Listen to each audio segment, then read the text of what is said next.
Quero convidar você a abrir a sua Bíblia no texto de 1 Samuel, capítulo 16, o verso 7. Vamos ler esse texto da palavra do Senhor nessa noite. 1 Samuel, capítulo 16, o verso 7. Está escrito assim: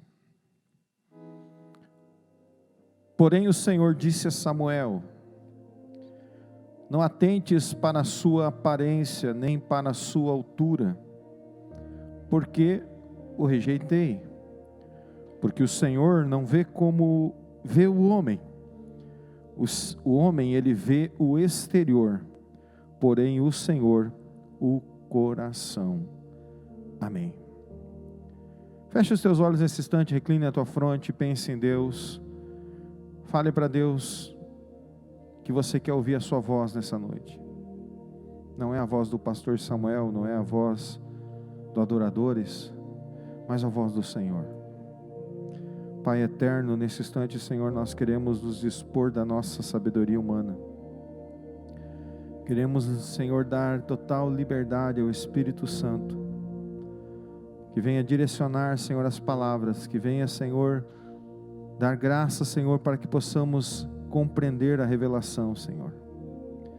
Fala, Senhor, de uma maneira especial, Senhor, ao necessitado, aquele que está precisando de algo da Tua parte nessa noite. Senhor, algo que ele esteja necessitado, algo que ele esteja, Senhor, realmente, Senhor, precisando nesse tempo, Senhor. Senhor, eu creio, Senhor, que Tu és um Deus que nos sonda, nos conhece, como disse Davi no Salmo 139. Por isso rogamos a Ti, Senhor, de uma maneira muito especial. Fala a cada um de nós. Fala, Senhor, ao nosso coração. Fala a nossa vida. É o que nós pedimos em o nome do Senhor Jesus e agradecemos. Amém e amém, Jesus. Amém. Deus abençoe você, Deus abençoe a sua casa. Obrigado você que mandou o seu abraço nos comentários. Todas as casas, alguns comentários a gente não conseguiu ler, mas eu louvo a Deus, eu vi aí muitos irmãos, e eu quero agradecer por você estar cultuando a Deus conosco. Hoje eu quero falar com você um tema que Deus tem falado muito forte ao meu coração. Já ministrei sobre esse tema algumas vezes, mas Deus por tempo Ele renova esse tema, e eu amo o Senhor, porque Deus não vê como o homem vê. É interessante que hoje os nossos olhos estão enxergando o mundo de uma maneira talvez diferenciada.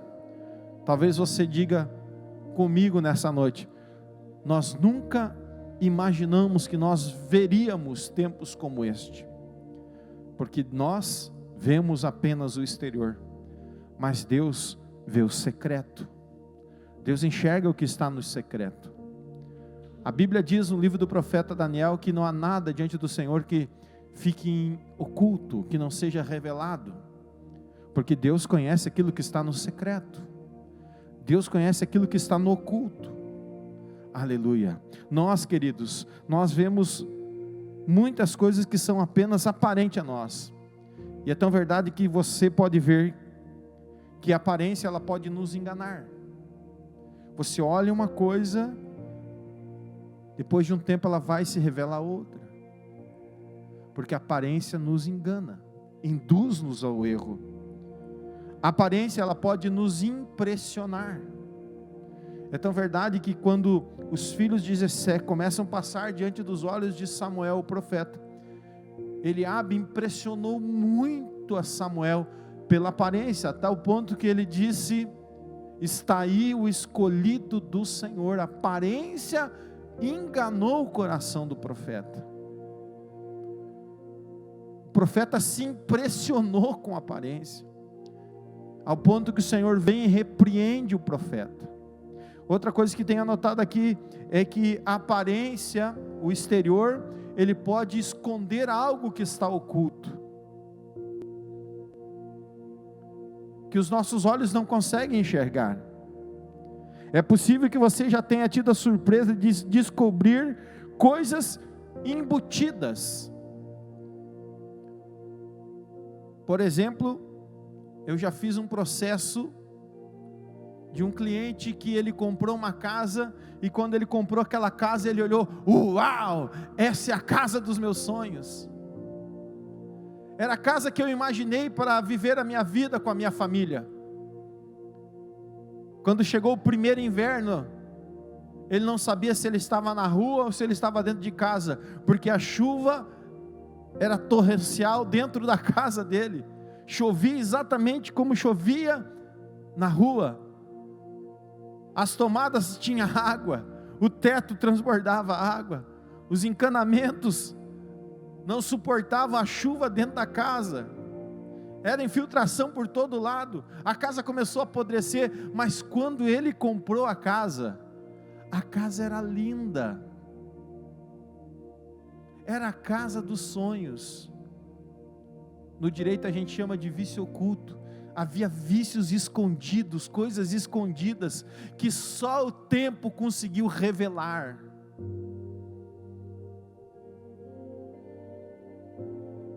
Ah, Senhor, tem misericórdia de nós. Como é difícil, por vezes, nós não conseguirmos ter essa visão. Por isso que nós temos que alinhar as coisas com Deus, por isso que nós temos que alinhar os nossos sonhos, por isso que nós temos que alinhar os nossos projetos, nós temos que pedir direção de Deus para a nossa vida, nós temos que pedir a direção do Pai em nossas vidas, nós temos que rogar ao Pai que esteja conosco todos os dias, através do Espírito Santo, para que nós não venhamos a cair no vício da aparência. E o que significa isso, pastor? Significa que Deus não vê como o homem vê. Sabe por quê?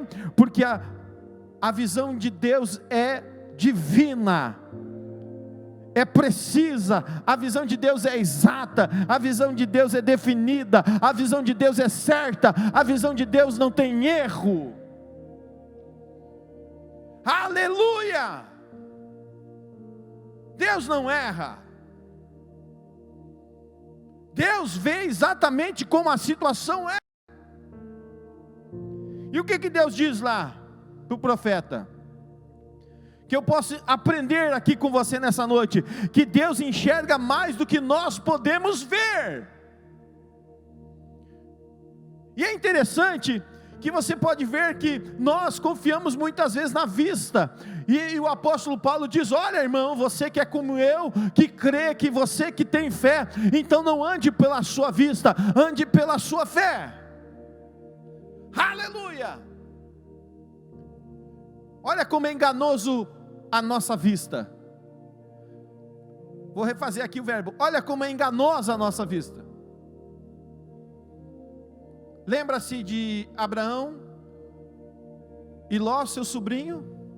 A Bíblia diz que os pastores de Ló contendiam com os pastores de Abraão, não sendo possível mais a convivência entre os pastores de Ló e os pastores de Abraão. Abraão diz para Ló: Ló, escolha para onde você quer ir.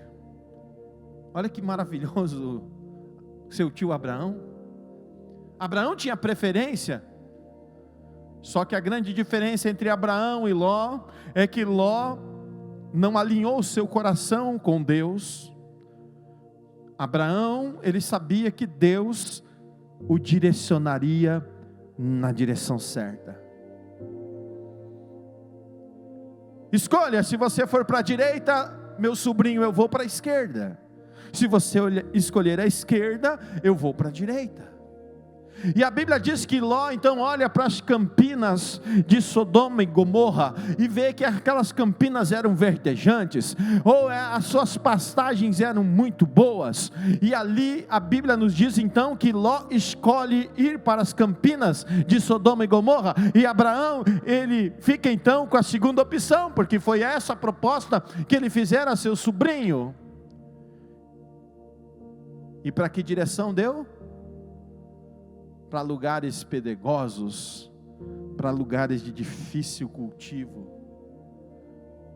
Só tem uma coisa, irmão: você pode ir para lugares desertos, você pode ir para lugares que aparentemente na sua vista não tem vida, você pode ir para lugares, queridos, aonde talvez na sua visão lugares terríveis, mas é melhor que você faça isso na direção de Deus. Se você for conduzido para o deserto, mas Deus estiver contigo, Ele vai ser a rocha de Horebe, e lá no meio do teu deserto, dele vai brotar água para te sustentar. Oh, aleluias! Você pode ir para lugares aonde não tem água, mas se o Senhor for contigo, será que nem Isaac? Você vai cavar e a água vai brotar. Aleluia! Não importa, importante é que se você for para qualquer lugar, que a presença dele esteja com você, porque aonde você for, se o Senhor for na frente, Ele vai fazer as coisas serem aplainadas, seus caminhos serão aplainados, as tuas veredas serão aplainadas.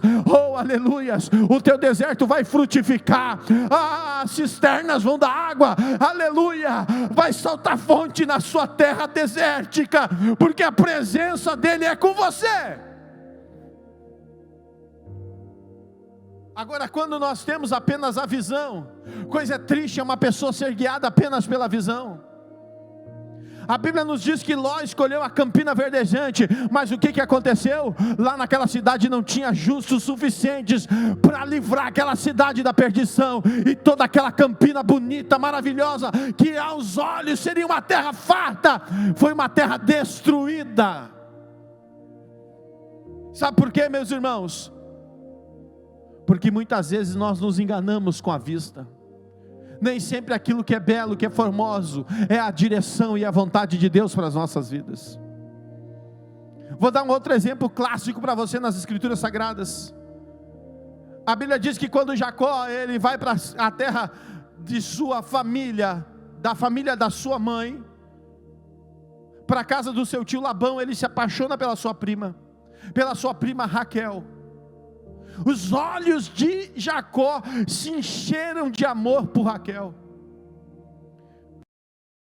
A análise fria do texto, nunca foi a vontade de Deus que Jacó casasse com Raquel.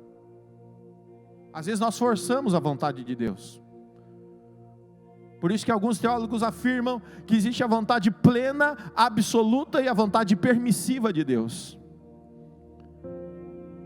A vontade de Deus, talvez, se você analisar o texto de uma forma fria, despido de versões, você vai ver que, na verdade, Jacó teria que cumprir o rito formal da tradição familiar. Qual era, pastor? De que a filha mais velha sempre era a primeira a ser despojada. Só que talvez Lia não fosse tão bonita quanto Raquel. Talvez Lia não fosse a mulher que enchesse os olhos de um homem de paixão, mas com certeza Lia estava na linha da honra. Apesar de Raquel ter gerado a José, o grande governador do Egito, apesar de Raquel ter gerado a Benjamim, especialista na arte de guerrear, não foi de Raquel que nasceram reis, não foi de Raquel que nasceu os sacerdotes, não foi de Raquel que nasceu o rei dos reis. Nem sempre a nossa vista nos conduz à direção daquilo que Deus tem para nós. Por isso eu quero dizer para você nessa noite, irmão, amigo, alinha a tua visão com Deus. Peça para que Deus direcione a tua vista, para que a tua vista possa alimentar a sua alma na fé, na direção e no projeto de Deus para a sua vida. Às vezes nós sofremos tanto porque nós enxergamos uma coisa, mas não temos visão. Segunda coisa importante que eu quero destacar com você aqui: Deus percebe valores que nós não vemos. Deus enxerga coisas em nós que nós não percebemos, porque nós não conseguimos fazer algo que Deus faz. O que Deus faz, pastor?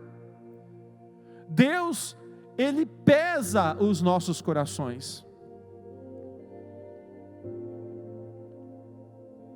E é tão interessante que, talvez, Salomão, ele tinha uma sabedoria espetacular. E talvez ele leu sobre a mitologia egípcia, que dizia que quando um homem passava para a eternidade, ele se apresentava diante do deus Horus, e a sua filha, ela possuía uma balança, na qual era pesado o coração do homem, para ver se as virtudes e a justiça daquele homem permitia que ele entrasse para o mundo dos mortos, para poder viver no paraíso dos deuses. E sabe qual era a condição para que o coração do homem fosse pesado e desse acesso na mitologia egípcia, para que o homem entrasse na eternidade e gozasse do paraíso dos deuses? A filha de Osíris pegava uma pena e colocava de um lado da balança, e do outro lado ela pegava o coração do homem e colocava no outro lado da balança. Ou seja, a justiça dos homens tinha que ser equilibrada como uma pena. Se pendesse para um lado, ele não poderia ter acesso e ia para o mundo dos mortos. Alguns, querendo enganar os deuses da mitologia grega, sabe o que eles faziam quando eles morriam? Eles deixavam uma ordenança. Eles diziam para as pessoas: arranque o meu coração e coloque um escaravelho de pedra dentro do meu peito, para que quando eu chegar diante de Osíris, e ele ordenar a sua filha que arranque o meu coração e coloque na balança, o meu coração como uma pedra pese mais que a pena da justiça. Só que a Bíblia diz lá em Provérbios de Salomão: enganoso é o coração do homem. Você pode tentar enganar as pessoas. Graças a Deus que eu não sirvo aos deuses da mitologia egípcia. Eu sirvo ao Deus dos deuses, o Senhor dos senhores, o Rei dos reis. E eu não consigo enganar o meu Senhor. Sabe por quê? A minha Bíblia diz que é o Senhor, não é uma deusa, não é uma pena, não é nada, é o Senhor que pesa o meu coração. A minha Bíblia diz que é o Senhor que esquadrinha os meus pensamentos. Então Ele conhece o meu valor. Ele sabe exatamente qual é o teu valor, meu irmão. Ele sabe quanto você vale. Aqui na sexta-feira nós cantamos uma canção antiga que dizia: irmão, você sabe o valor que tem uma alma? O Senhor conhece o meu e o teu valor. Às vezes nós somos julgados pela nossa aparência, porque é muito fácil nós valorarmos algo pela aparência. Mas eu louvo ao Senhor, porque o Senhor nos valora pelo nosso interior.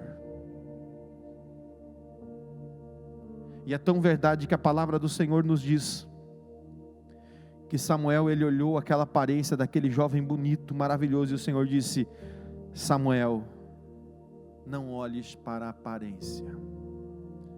Irmão, a aparência a gente pode mudar. Você pode fazer uma dieta, você pode ir para a academia, você tem dinheiro, você vai lá, paga a cirurgia plástica, você pode comprar uma roupa de grife, você pode fazer tudo que muda o exterior, mas só um consegue mudar o interior, através do novo nascimento em Cristo Jesus nosso Senhor. Deus tira conclusões diferentes do homem. Você vai ver no texto que Samuel pesou, só pode ser esse. Muitas vezes nós tiramos conclusões erradas. Nós olhamos para algo e não é aquilo que nós pensávamos que era. Então, queridos, para nós encerrarmos nessa noite, eu quero dizer para você que Deus se concentra naquilo que vale a pena. Deus não perde tempo com aquilo que não vale a pena. Se você olhar a história, você vai ver que Deus, Ele vai investir em nós. Enquanto todos os demais filhos de Jessé, eu não tenho nada contra os filhos de Jessé. Pelo contrário, Jessé preparou eles todos para algo específico. Só que tem um camarada, tem um menino, que ele atrai Deus, isso torna ele irresistível para Deus.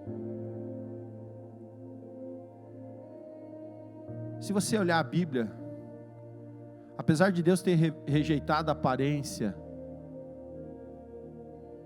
do irmão mais velho de Davi, isso não quer dizer que Davi era feio. A Bíblia diz que Davi era bonito aos olhos, mas não é a beleza que atrai Deus. O que conquista Deus, porque Davi, com certeza ele tinha cheiro de ovelha, ele passava no campo, cuidando das ovelhas do seu pai. Quem sabe ele tinha cheiro de grama, quem sabe ele tinha aquele cheiro do sebo da ovelha, e quem sabe do que eu estou falando, você que já quem sabe, esteve perto de alguma ovelha, e você passou a mão na lã dela, aí se você cheirar a sua mão, você vai sentir aquele cheiro do sebo da ovelha, da gordura da ovelha. Quem sabe Davi tinha esse odor, mas não é isso que impressionou Deus. O que impressiona a Deus é as tuas atitudes quando ninguém vê. O que você faz quando ninguém está vendo? Nesses tempos eu estou vendo tantas pessoas, nada contra, viu, irmãos? Que Deus continue abençoando, que eles possam fazer bons trabalhos. Mas nesse tempo de pandemia eu estou vendo tantos políticos mostrando as toneladas de comidas que eles estão entregando, não só aqui na nossa cidade, quanto em outras cidades da nossa nação. Maravilhoso, amém, continue ajudando o povo. Mas o que você faz quando ninguém vê? Sabe o que Davi fazia quando ninguém estava vendo? Se você pegar os salmos de Davi, os salmos de solidão, de confiança, quando ninguém estava com ele. Por exemplo, o salmo que todos nós conhecemos, que é o Salmo 23, eu acho que não existe pessoa nessa nação, nesse mundo, que nunca tenha ouvido falar do Salmo 23, do Salmo de Davi. Davi não compôs esse salmo em meio a multidões. Davi não compõe esse salmo quando ele está entre a corte do rei Saul. Ele não compõe esse salmo quando ele está lá no campo de batalha com milhares e milhares. Davi compõe esse salmo quando ele está sozinho, quando ninguém vê. E quando ninguém está vendo, ele diz: Senhor, Tu é o meu pastor, e de nada eu tenho falta. Deitar-me faz em verdes pastos, guia-me mansamente às águas tranquilas, refrigera minha alma,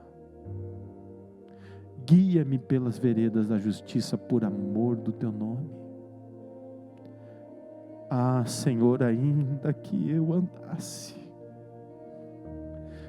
no vale da sombra da morte, não temerei mal algum, porque Tu estás comigo.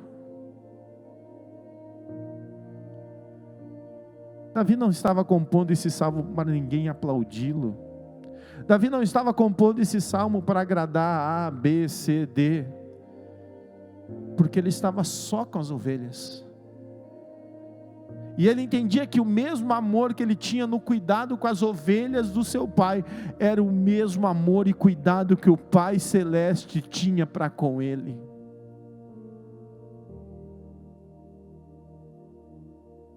Quem é você quando ninguém vê? Deus te conhece. Deus conhece as tuas necessidades. Em João capítulo 11, nós vemos Jesus olhando para Maria, irmã de Lázaro. E a Bíblia diz que as lágrimas de Maria moveram Jesus de íntima compaixão. Ei, meu irmão, pode ninguém estar vendo as tuas lágrimas, mas Deus está vendo. Pode ninguém estar enxergando, mas Deus está enxergando quando ninguém vê. Quando você não é presenciado por ninguém, Deus está pesando o teu coração. Por isso Davi escreve o Salmo 37 também nos seus momentos, quando ninguém está vendo, ele está dizendo: entrega o teu caminho ao Senhor, confia nele e o mais tudo ele fará. Não é à toa que o Senhor olha aquele menino lá naquele pasto, sozinho com as ovelhas, e pesa o seu coração. Davi tem um diferencial que nos faz pensar, por que Deus o chama de o homem segundo o meu coração?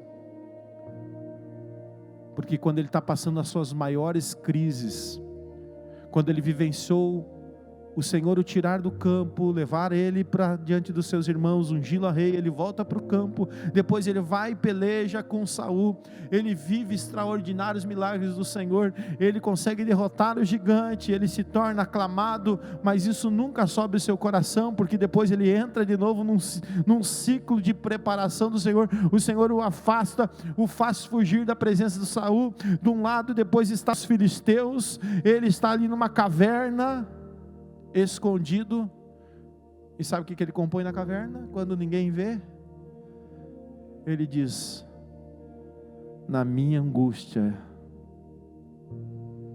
oh, aleluia, eu clamei ao Senhor e Ele se inclinou para mim e me ouviu o clamor.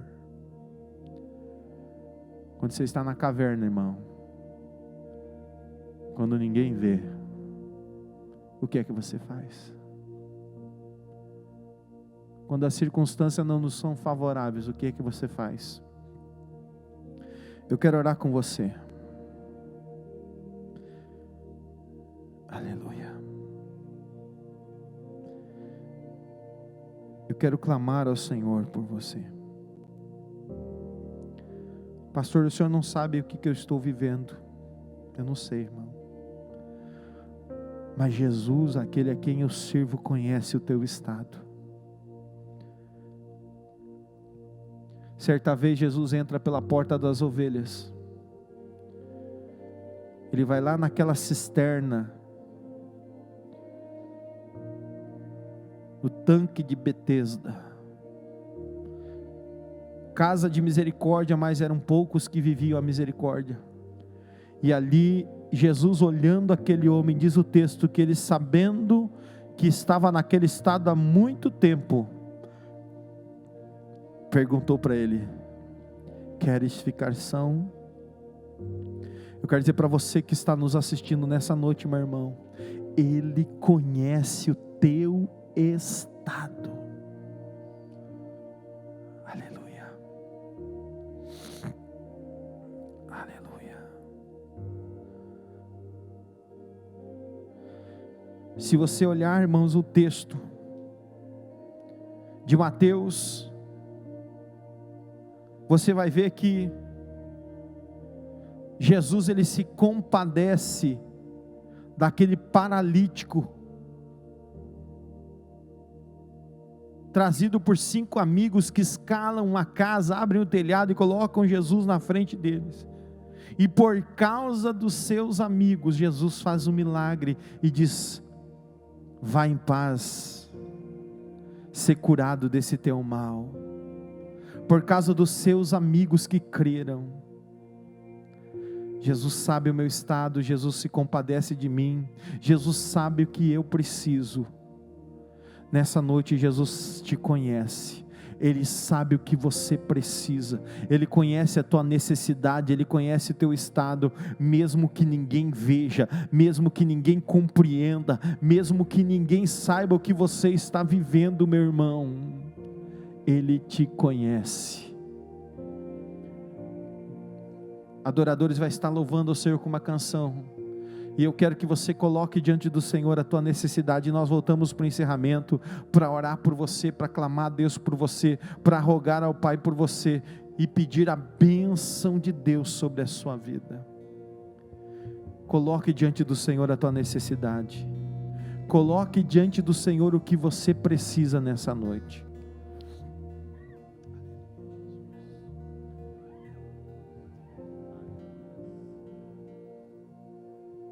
Aleluias. Eu convido você no seu lar neste momento a inclinar sua fronte e dizer juntamente conosco: eu me rendo a Ti, Senhor, perante tudo. Eu me rendo a Ti, Senhor, perante os homens. Comece a adorar ao Senhor no seu lar neste momento. Deus tem algo preparado para você depois dessa mensagem que a gente ouviu nessa noite. Deus tem algo ainda para você nessa noite. Então eu convido você, meu irmão, no seu lar, se render aos pés do Senhor. Aleluias. Eu adoro esse Deus, porque esse Deus, Ele é bom. Aleluias.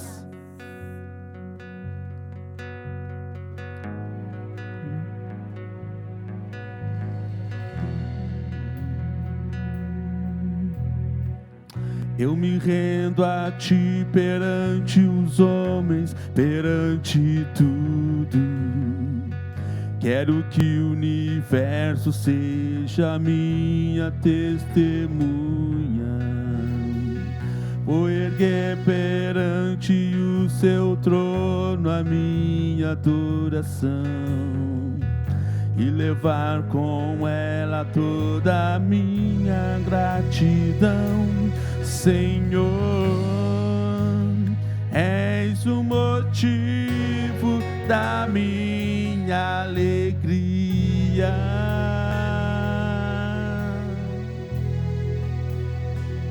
Rei meu, és o caminho distante do mundo.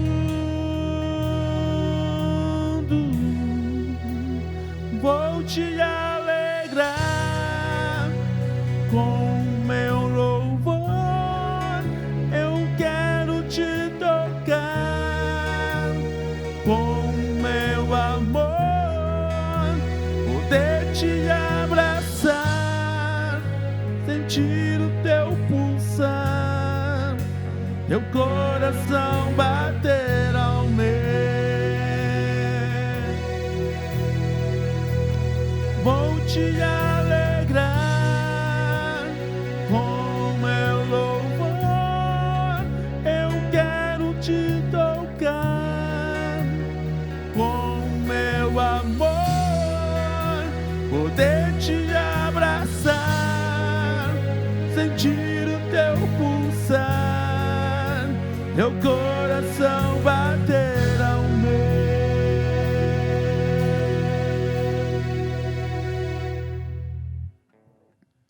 Eu me rendo a Ti perante os homens, perante tudo. Quero que o universo seja minha testemunha.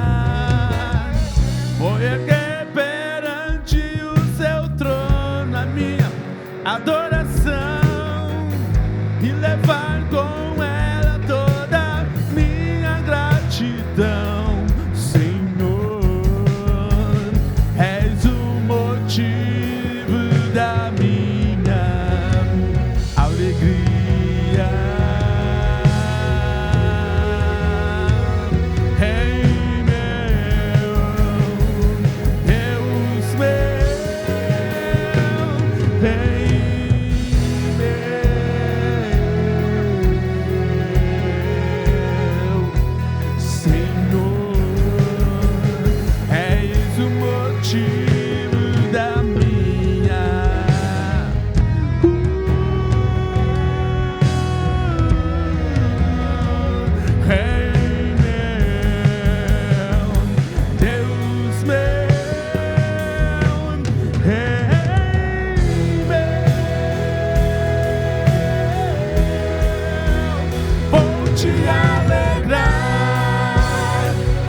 com meu amor, poder te abraçar, sentir o teu pulsar, meu coração bater ao meu. Vou te alegrar com meu louvor, eu quero te tocar com o meu amor, poder te abraçar, sentir o teu pulsar, meu coração bater ao meu. Poder te abraçar, sentir o teu pulsar, meu coração bater ao meu.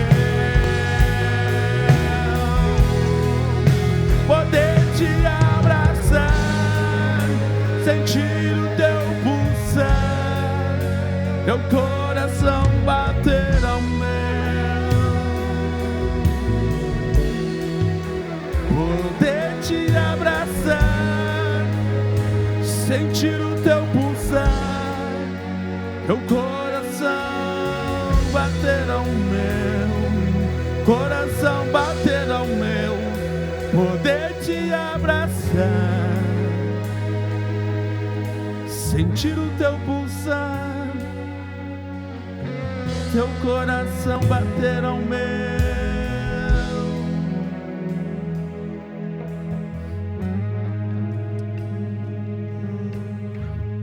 Feche os seus olhos nesse instante. Vamos unir em oração, em clamor ao Senhor. Eu não sei qual é a sua petição nessa noite, meu irmão. Eu não sei qual é a tua necessidade espiritual, física, emocional, quem sabe financeira. Temos que levantar um clamor nessa noite com você, meu irmão. Hoje é o Dia Universal do Trabalho, mas nesses 40 dias, em torno de 4 semanas, quantas pessoas já perderam o seu trabalho para prover na sua casa? Essas notícias, quem sabe, elas não são muito divulgadas, mas na nossa cidade de Pelotas, muitas pessoas já perderam o seu emprego. Amigos, conhecidos, donos de empresas. Mas eu creio, meu irmão, que você que serve ao Senhor, a Bíblia diz que aqueles que confiam no Senhor são como os montes de Sião, que não se abalam, mas permanecem para sempre. Oh, eu confio, você confia no Senhor. Creia, pastor, mas eu perdi o meu emprego. Fique tranquilo, meu irmão, Deus vai prover na sua vida. Eu tenho certeza que vai se cumprir uma palavra profética. Hoje falamos de Davi, então eu quero profetizar uma palavra de Davi na sua vida. Davi dizia: eu fui jovem, agora eu sou velho, mas eu nunca vi o justo. Olha a palavra justo voltando aqui novamente. Eu nunca vi o justo e sua semente, a sua descendência, mendigar o pão. Deus não vai deixar você desprovido, meu irmão. Deus vai levantar a igreja para te prover. Deus vai levantar irmãos de fé para te prover, até que o Senhor abra a porta também, para que você possa trabalhar e dignamente prover o pão de cada dia sobre a sua mesa. Eu creio em o nome do Senhor.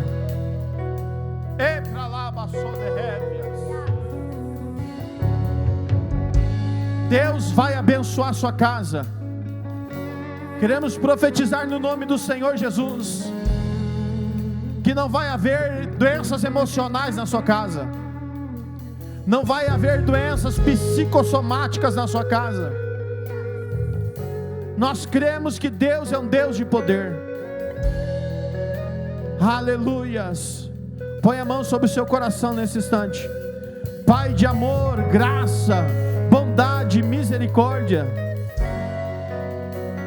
amor que se estende, Senhor, até 1000 gerações daqueles que te amam. Tu que acompanha a bondade dos pais aos filhos até 1000 gerações. Tu que és o Deus provedor. Tu que és o Deus que sempre está presente. Tu que és o Deus que provê todas as coisas. Tu que és o guarda de Israel que não dorme nem dormita. Tu és o Deus presente na hora da angústia. Senhor, nós invocamos o Teu nome e queremos ser achados por Ti. Queremos ser achados por Ti. Queremos ser achados por Ti. Oh, aleluia. Senhor, a Tua palavra diz no livro do profeta Ezequiel que Tu busca, Senhor, alguém que esteja na brecha. Senhor, que nós possamos estar na brecha, para que a nossa cidade, Senhor, não seja destruída, para que a nossa casa não seja destruída. Senhor, como diz Provérbios, alguns fazem, Senhor, menções de carros, outros fazem menções de cavaleiros, mas nós que confiamos, nós que não temos a esperança nesse presente século, nós que não, Senhor, depositamos o nosso olhar apenas nas coisas que enxergamos, mas temos fé.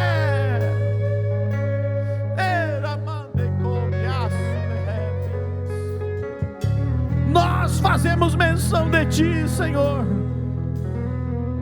Oh, aleluias.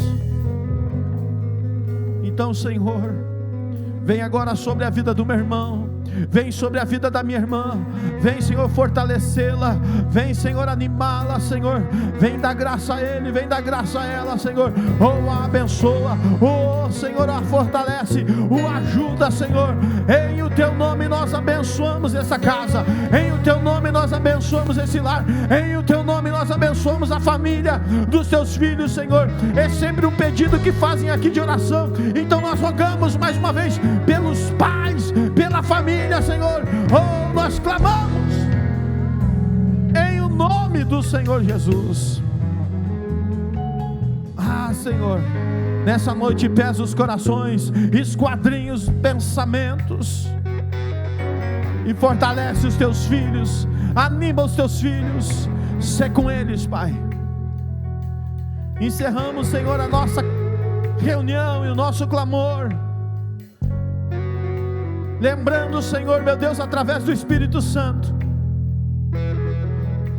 aqueles 2 discípulos no caminho de Emaús, Senhor. Senhor, eles não perceberam, mas a Tua presença era com eles. E quando eles fizeram aquele partir do pão, e Tu, Senhor, meu Deus, se ausentou do meio deles 2. Aleluia. Eles diziam um ao outro: essas palavras não aquentavam o nosso coração, não nos confortavam o ânimo. Eu quero profetizar nessa noite que a presença de Jesus na tua casa, a presença de Jesus no seio da tua família, a presença de Jesus na tua vida vai aquentar o teu coração nesses tempos. A presença dele vai te confortar nesses tempos, a presença dele vai te animar nesses tempos, a presença dele vai te fortalecer nesses tempos. Em o nome do Senhor nós oramos. E que o grande amor de Deus e a paz de nosso Senhor e Salvador Jesus Cristo, a consolação do Espírito Santo de Deus seja sobre a sua casa, seja sobre a tua família, seja sobre a tua vida, em nome de Jesus.